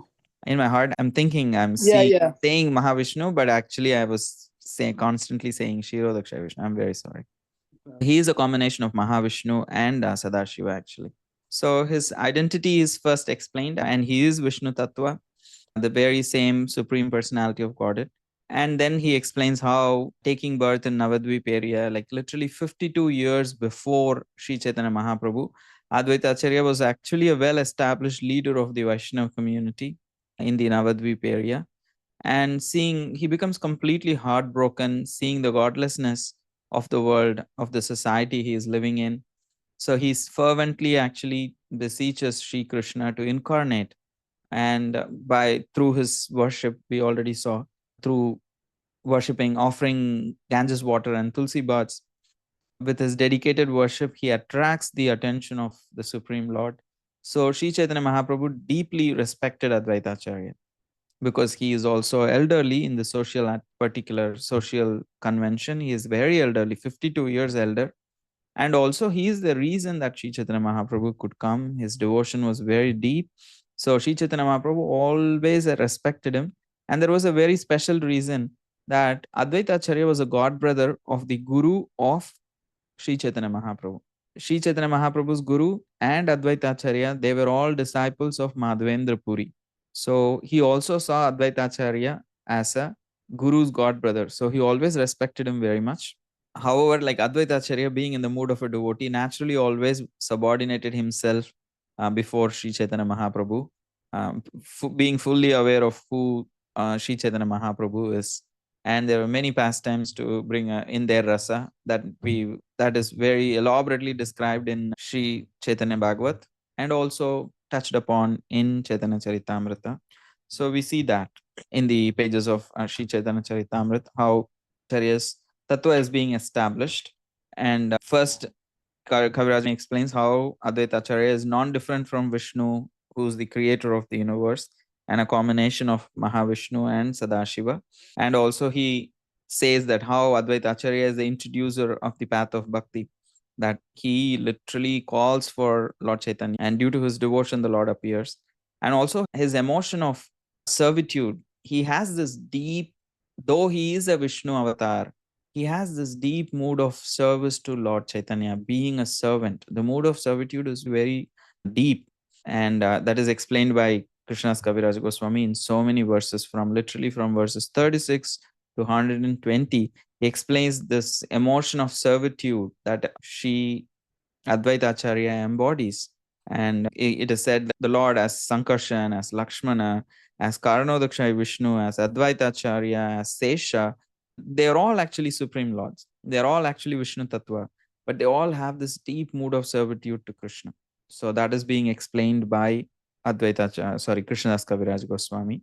His Vaishnava compassion and his mood of servitude, and because of his mood of servitude, how he deals with Sri Chaitanya Mahaprabhu. Though he is very elder, he always deals with Sri Chaitanya Mahaprabhu very respectfully, like a servant. And Sri Chaitanya Mahaprabhu deals with him very respectfully. Because of that, so many pastimes happen and very sweet exchanges happen between them. So that's all covered in the chapter 6 of Chaitanya Charitamrita, where the tattva and the glories of Advaita Acharya are established in this chapter. So then we see how in the chapter 7, Panchatattva is being explained by Krishnadas Kaviraj Goswami. Of course, the three tattvas are already explained. So primarily Gadadhar Pandit and Srivas Thakur are being explained in this particular chapter. Though the Chaitanya in 5 factors or 5 features are touched upon. So between verses 15 and 19, both Gadadhar Pandit and Srivas Thakur are established as Bhakta Shakti and Bhaktakyam as a pure devotee respectively.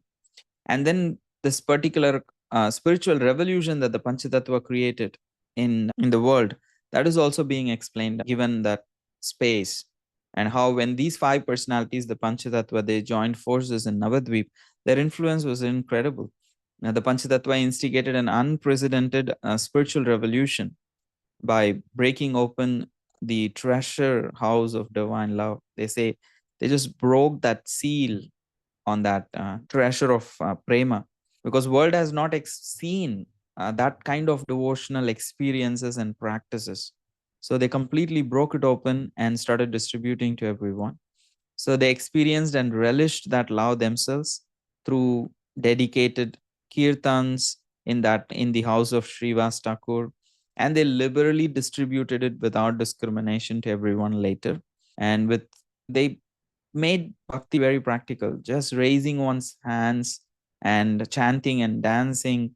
They were all completely transformed in devotion, laughing and experiencing ecstatic symptoms.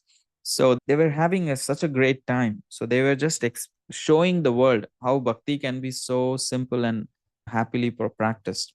So they were able to touch the hearts of even unwilling and adverse people through their devotional practices, causing miraculous transformation in so many people's heart that they meet.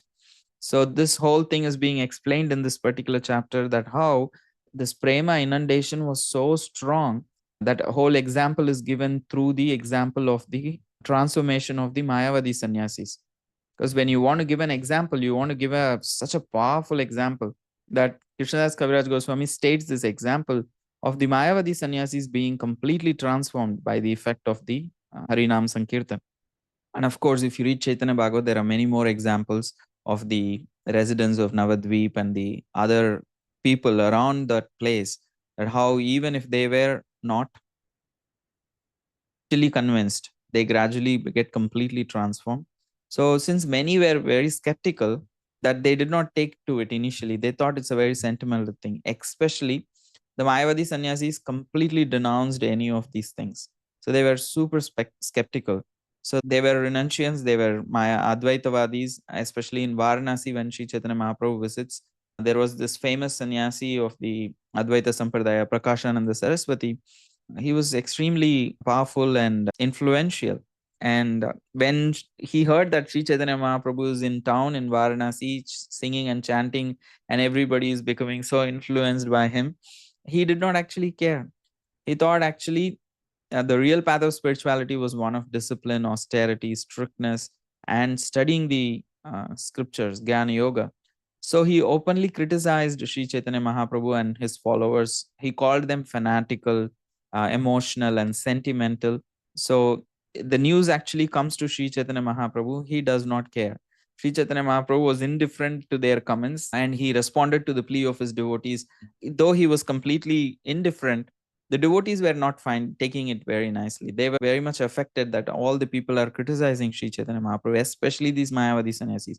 The common people were very favorable, but these Mayavadi sannyasis were very critical of Sri Chaitanya Mahaprabhu. The news goes to the ears of the devotees and they feel very bad. Though Sri Chaitanya Mahaprabhu was indifferent, he actually wanted to please the devotees. So he goes to meet the camp of impersonalist sannyasis, Mayavadi sannyasis. And upon seeing his humility, they were all completely wonderstruck, especially his effulgent appearance. He actually manifested his kanti. There is a painting that where he is sitting down in a place where they wash their feet, all these sannyasis. He is sitting there, and there is this effulgence that he manifests specifically in that occasion. That all these sannyasis, they look and they're like so touched. I go, who's this? So effulgent. And he also shows such a deep humility, saintly disposition that touches anyone's heart, especially these people, because they are always very upright and very, very stiff in their attitude. So to see someone who's so humble and who's exuding such effulgent, because they are all attached to Brahma Jyoti, right? That's what they are all like Brahmavadis, they are all attached to effulgence. And Sri Chaitanya Mahaprabhu was manifesting that effulgence. So it was very attractive to them. It's his own way of saying that, oh, that Brahma Jyoti that you are attracted to, I am the source of that Brahma Jyoti. So he was exhibiting a very strong spiritual effulgence that they could not unsee it or discount it. And they are not hearing it, they are personally experiencing it. So they were completely wonderstruck. And Sri Chaitanya Mahaprabhu humbly narrates how he received this Hare Krishna mantra from his guru and has become completely spiritually intoxicated. Because Prakashananda Saraswati asks, you seem to be so humble, you seem to be so effulgent, you seem to be very actually intelligent. So why are you acting like this fanatic, sentimental person, just like a mad person, just singing and dancing all over, and everybody is surrounding you? What is this whole show? This doesn't seem like like a sannyasi thing. Who taught you all these things? You are a Advaita sannyasi because Chaitanya Mahaprabhu took sannyas from in their parampara. It's like, who taught you all these things? We are supposed to study Upanishads and Vedanta Sutra and absorb ourselves in from in the spirit and neti philosophy, that how this is spirit and this is matter. We are supposed to absorb in that. But Sri Chaitanya Mahaprabhu explains how his guru specifically instructed him to chant Hare Krishna mantra, and from that time his heart has become completely transformed. So Sri Chaitanya Mahaprabhu refutes the misleading interpretations of Shankaracharya and his followers, and he explains Vedanta Sutra in a very simple way and explains to Prakashananda Saraswati and all the other his followers, and proves that how this philosophy of Vaishnava philosophy makes more sense, and the Vaishnava understanding of Vedanta Sutra is much more direct, and he refutes all the arguments they put forward, and then exposes the the deficiencies in the explanation of Vedanta Sutra according to the Advaita philosophy. And in this way, he establishes the real conclusions of Vedanta Sutra, which is to have a loving relationship with the Supreme Lord Sri Krishna. And Prakashananda Saraswati and his followers, they are also amazed at the explanations. Their hearts become conquered, they become completely transformed. So they wholeheartedly take part in the Sankirtan movement. So in Varanasi, all these sannyasis are chanting and dancing in the assembly of, in the association, in the presence of Sri Chaitanya Mahaprabhu. So the whole town is taken for like a Harinam storm. So this was a huge breakthrough and a historical moment, a momentous preaching achievement in the life of Sri Chaitanya Mahaprabhu and Gaudiya Vaishnavism. So as a result, actually his fame grew so much and thousands of people became his followers. So he could establish the path of bhakti by even converting the some followers. So especially a leading sannyasi. So that's how he strategized. And that is why in this chapter, this example, this pastime is being quoted, because how much the Panchatattva, through their practices of Sankirtan, inundated this world. So they just did not inundate any other town, they inundated the capital of Advaita philosophy, Varanasi. So, what to speak of any other place? So, that's why they are quoting this example of what happened in Varanasi when Sri Chaitanya Mahaprabhu visited, because an extreme example, actually, an exceptional example, shows the potency of the prema that the Panchatattva was distributing. That's why this pastime is quoted in this chapter to exemplify the contribution and the spiritual revolution that the Panchatattva created by distributing the holy names of Krishna through Harinam Sankirtan. So that summarizes the chapter 7. So then chapter 8 is Sri Chaitanya Mahaprabhu, Srila Krishnadas Kaviraj Goswami getting what you call is the permission to write Sri Chaitanya Mahaprabhu, the order to write Sri Chaitanya Charitamrita. I'm sorry. This chapter concludes, summarizes that. I'm really losing it. So it's just, I just looked at the time and I became anxious. So we are having 4 more chapters, but believe me, it's going to be very quick. So give me a few more minutes, we will complete this. So repeating again, in the chapter 8, we see how Krishnadas Kaviraj Goswami receives permission and blessings and order to write Sri Chaitanya Charitamrita. For a little backstory, that when Sri Minaketan Ramadas, whom we saw in the chapter 5, when he actually visits the home of Krishnadas Kaviraj Goswami for a Harinam Sankirtan festival, the brother of Krishnadas Kaviraj Goswami and the priest in their temple disrespects Minaketan Ramadas, who is a very advanced devotee. He is completely absorbed in prema, because anyone who would offer obeisances to him, he will jump on their back. Imagine how like eccentric that is, because he was completely absorbed in love of Krishna and Nityananda Prabhu's mood, that he was acting like a coward boy. So nothing in this world actually could, no one in this world with the normal consciousness could understand his behavior. So anybody offered obeisances, he would jump on their back and jump around like a boy. But his physical manifestation is very different. So people thought he must be a madman. So they just could not connect with him. So imagine if he appeared today in any of our temples, probably we will ban them, all these pure devotees, because they're so eccentric. Actually, they're so out of this world. We cannot actually understand them. So we'll probably issue a ban notice. Don't let this person come in.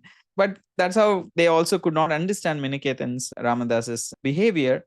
And they neglected him. And Miniketan Ramadas could see that the brother of Krishnadas Kaviraj Goswami is actually having doubts about Nityananda Prabhu's divinity, and he is disrespecting Nityananda Prabhu. And as a result, he is also disrespecting Miniketan Ramadas. When he realizes this, he becomes angry. He breaks his flute, because a coward boy. If you get angry, what? He just breaks his he walks away. Krishnadas Kaviraj Goswami becomes very disturbed. He defends Miniketan Ramadas and he corrects his brother and the priest. And however, Miniketan Ramadas already leaves. That very night, Nityananda Prabhu appears in the dream of Krishnadas Goswami and orders him, immediately leave to Vrindavan, and assuring that he will meet all success there, and giving him a clear instruction, immediately leave home, go to Vrindavan and settle down and do bhajan there. You have a very special mission in Vrindavan. So without understanding, having any clarity more than that, Krishnadas Goswami immediately, unhesitatingly leaves home the very next day and travels towards Vrindavan and goes and settles there. In Vrindavan, he takes shelter of the devotees, Vaishnavas, and he regularly visits the Madan Mohan temple and is being loved by all the Vaishnavas. And in Vrindavan, the local Vaishnavas would eagerly gather to hear the captivating pastimes of Sri Chaitanya Mahaprabhu being narrated by a particular devotee called Haridas Pandit. He was actually narrating Vrindavan Das Thakur's Chaitanya Bhagavat very regularly, and all the devotees were very eager to hear Chaitanya Bhagavat from him. Vrindavan Das Thakur, who he is considered as the primary authority on Sri Chaitanya's life.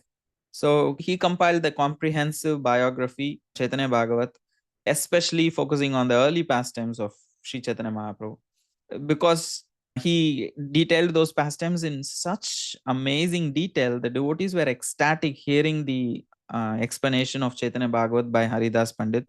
They were all so eager, and they also wanted to know what Chaitanya Mahaprabhu did after that, taking sannyas in detail, what he did in Jagannath Puri. So they were very eager to hear those later narrations of Sri Chaitanya Mahaprabhu's life in detail. The devotees in Vrindavan actually requested Krishnadas Kaviraj Goswami to compose another book detailing the Lord's later pastimes. But you may think, but why? Why Krishnadas Kaviraj Goswami? How does he know the later pastimes of Sri Chaitanya Mahaprabhu? Because at that time, after Sri Chaitanya Mahaprabhu left this world, Raghunath Swarup Damodar Goswami, his assistant, he also left the world. But he wrote detailed diaries of what Sri Chaitanya Mahaprabhu did in the later years. So those diaries were with Raghunath Das Goswami, and Raghunath Das Goswami was personally assisting Swarup Damodar Goswami in taking care of Sri Chaitanya Mahaprabhu. So he was a first-hand witness, as well as he had the account given by Swarup Damodar Goswami. And after they both left the world, he was very depressed, in the sense he was very heartbroken. So he wanted to come to Vrindavan and commit suicide. When he comes to Vrindavan, Rupa and Sanatan Goswamis understand his heart, and they tell him, what is this thing of committing suicide? This body does not belong to you. So you have this great wisdom, great insight and jewel of knowing the pastimes of Sri Chaitanya Mahaprabhu's later life, which was very intimate and very extraordinary. Nobody knows about it much. So why don't you actually speak about the life of Sri Chaitanya Mahaprabhu? In that way, your separation from Sri Chaitanya Mahaprabhu will be mitigated.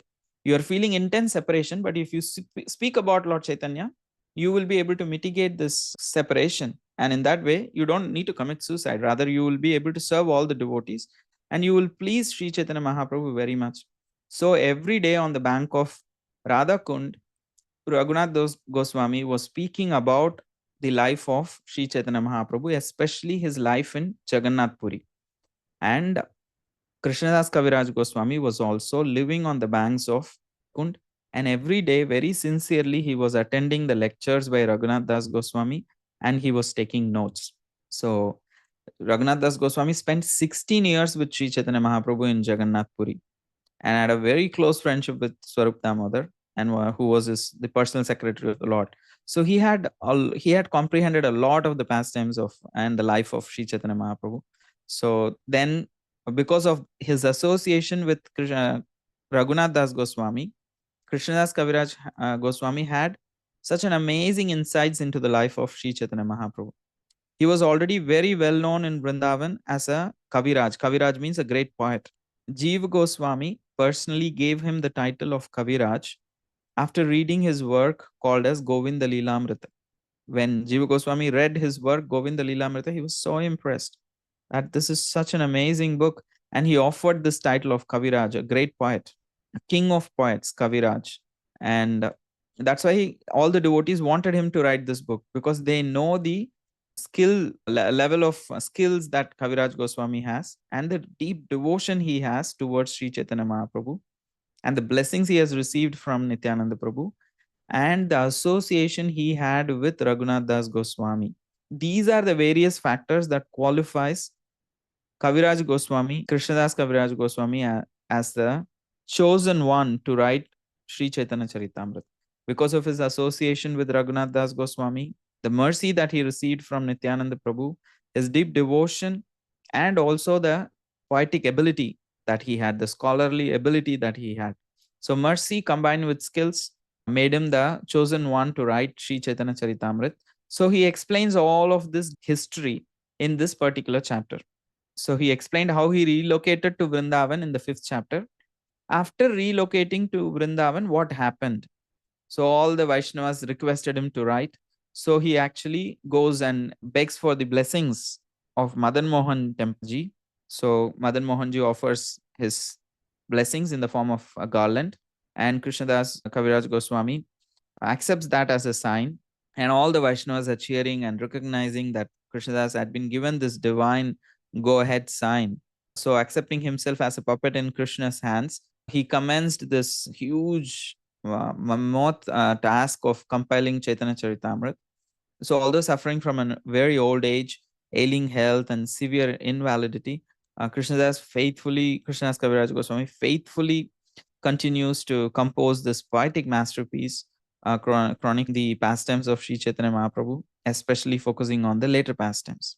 And also the style of Sri Chaitanya Mahaprabhu, Krishnadas Kaviraj Goswami, was amazing because he combines biographical narration of Sri Chaitanya Mahaprabhu's life along with philosophical exposition to make for a very entertaining, enlightening, educational book.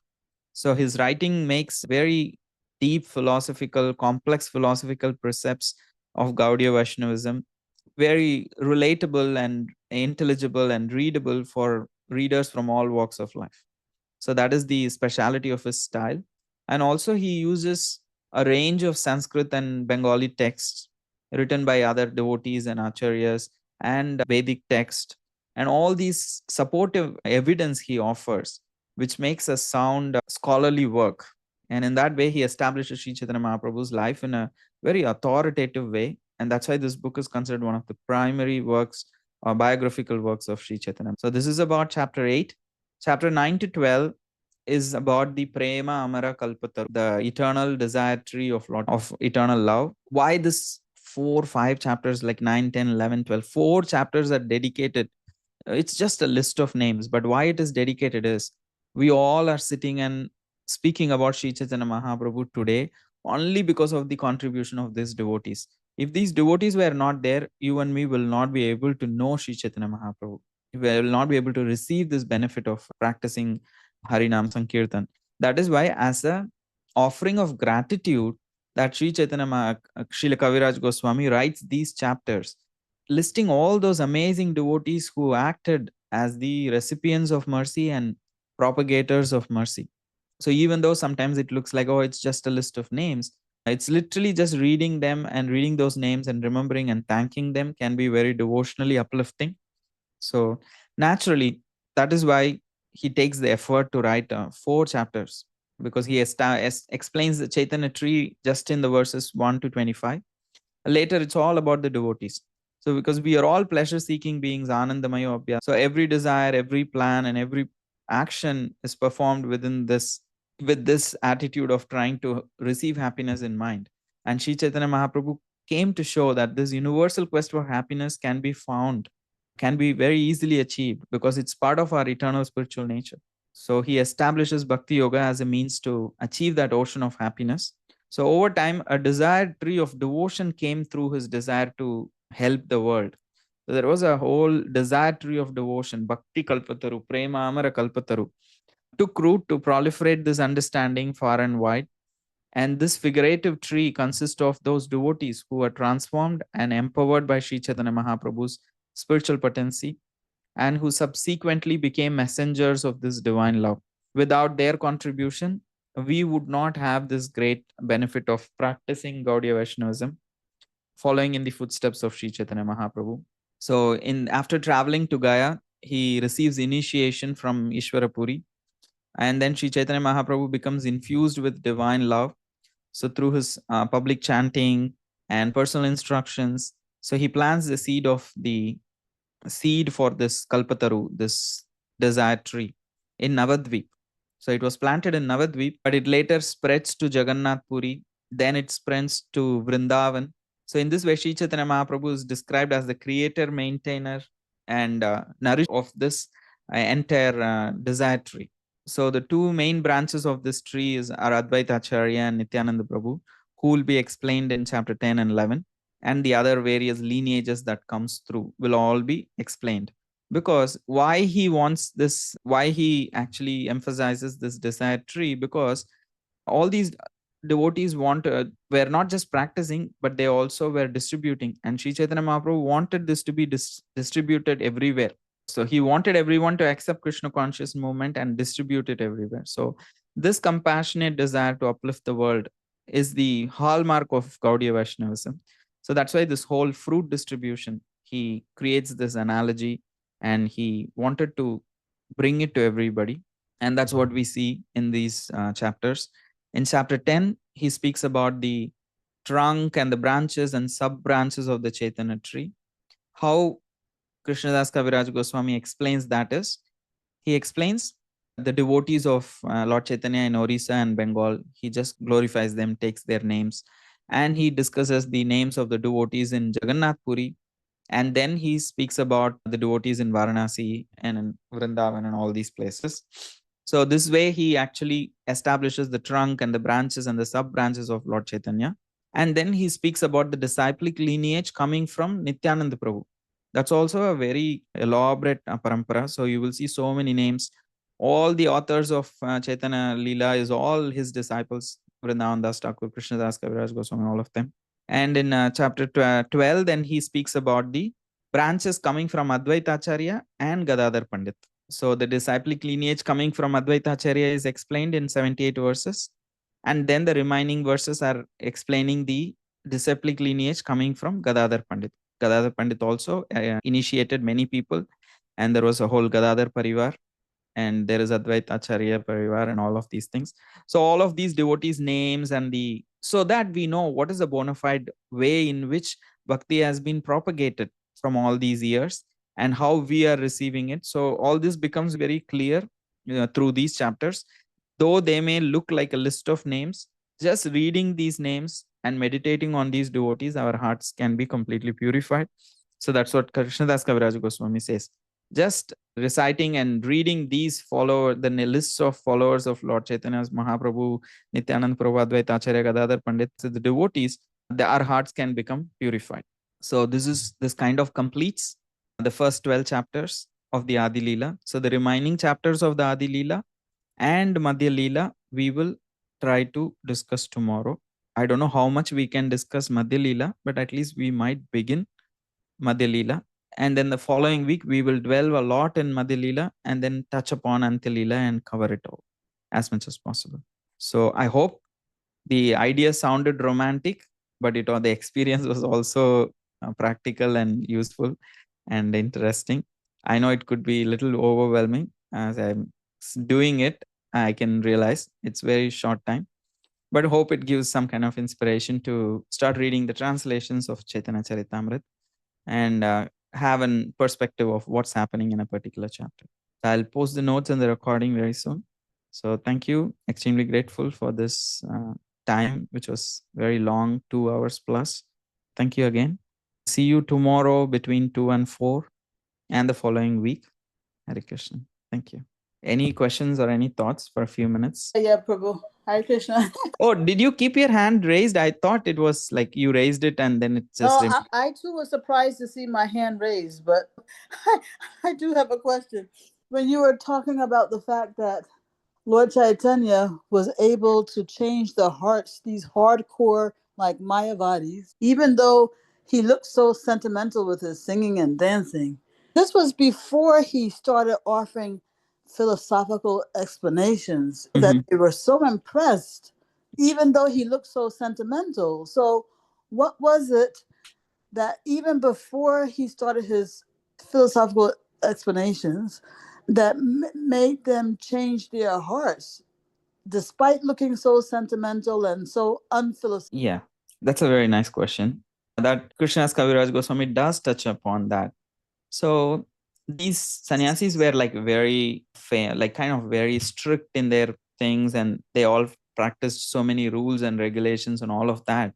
But Sri Chaitanya Mahaprabhu, he used a simple trick. You can make anyone's heart melt by having actually, like melting their heart.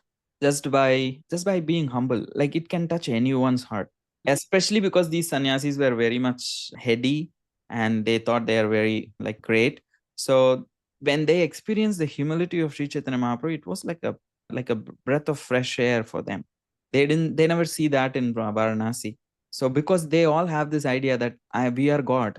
But his humility, how did he express his humility? By just Sitting, by literally he was sitting in the place that they are all like washing their legs. And Yeah. when Sri Chaitanya when they request, oh, why are you sitting there separately? Please come and sit along with us. You are also a sannyasi. He says, no, I am just a simple sannyasi. I don't know anything much. I'm not like as intelligent as all of you. So that very like to think that I'm not so qualified, that feeling was very new to them. Yeah, if I were in their shoes, I would see that humility as substantiating my kind of low esteem. It would support my view. However, he combined it with his effulgence, which was so mind blowing to them. So he was literally exuding a golden effulgence. They could see this person is like having that aura, having that like uncommon presence, and still saying that he is so I don't know thing. So there also have that much training and investment in some form of spirituality. They could understand that humility is a sign of knowledge, actually. They could understand that. They could also understand that because they may be momentarily, they may be because of their style of sadhana, they are all like usually into too much arguments and debates and like that. But still, they do have this understanding because the Lord is also personally present. So he's touching their heart through his effulgence and also by his humility. So their heart is like, there is a small gap that comes. And also when Prakashananda Saraswati actually helps Chaitanya Mahaprabhu get up from that place by offering his own hand, they all get up and come closer to him and helping get up from that place, and they help him get cleaned and then come and sit with them. So through that little service that he offered, he gets the credit. He becomes a servant of God. So then because they're always thinking, so he just a little bit tricks them through that. They end up doing some service. So they get some credit.